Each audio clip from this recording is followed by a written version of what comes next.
نبی پاک صلی اللہ تعالیٰ علیہ وآلہ وسلم نے ایک موقع پر ارشاد فرمایا، صحیح مسلم کی یہ حدیث ہے، ارشاد فرمایا مفردون سبقت لے گئے۔ کون؟ مفردون۔ صحابہ کرام نے عرض کی یا رسول اللہ یہ مفردون کون ہوتے ہیں؟ جو دوسروں سے آگے بڑھ گئے، دوسروں سے بازی لے گئے، یہ کون ہیں؟ تو نبی پاک صلی اللہ علیہ وآلہ وسلم نے ارشاد فرمایا کثرت سے اللہ کا ذکر کرنے والے مرد اور کثرت سے ذکر کرنے والی عورتیں۔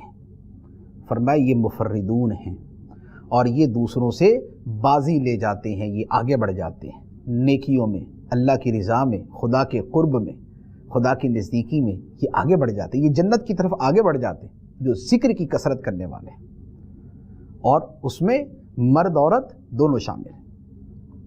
مرد ذکر کریں گے وہ سبقت لے جائیں گے، عورتیں ذکر کریں گی وہ سبقت لے جائیں گے۔ اور ذکر الہی کتنا آسان ہوتا ہے، نہ مردوں کے لیے مشکل نہ عورتوں کے لیے مشکل۔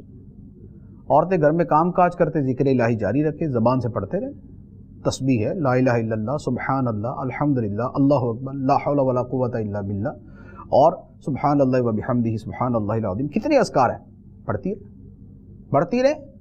دل کو جو ملنا ہے اللہ تعالیٰ کی طرف سے وہ ملتا رہے گا، ثواب کا ذخیرہ بھی بنتا رہے گا، اور دل بھی صاف اور شفاف ہوتا رہے گا، اور دل کی تاریکی بھی دور ہوتی رہے گی۔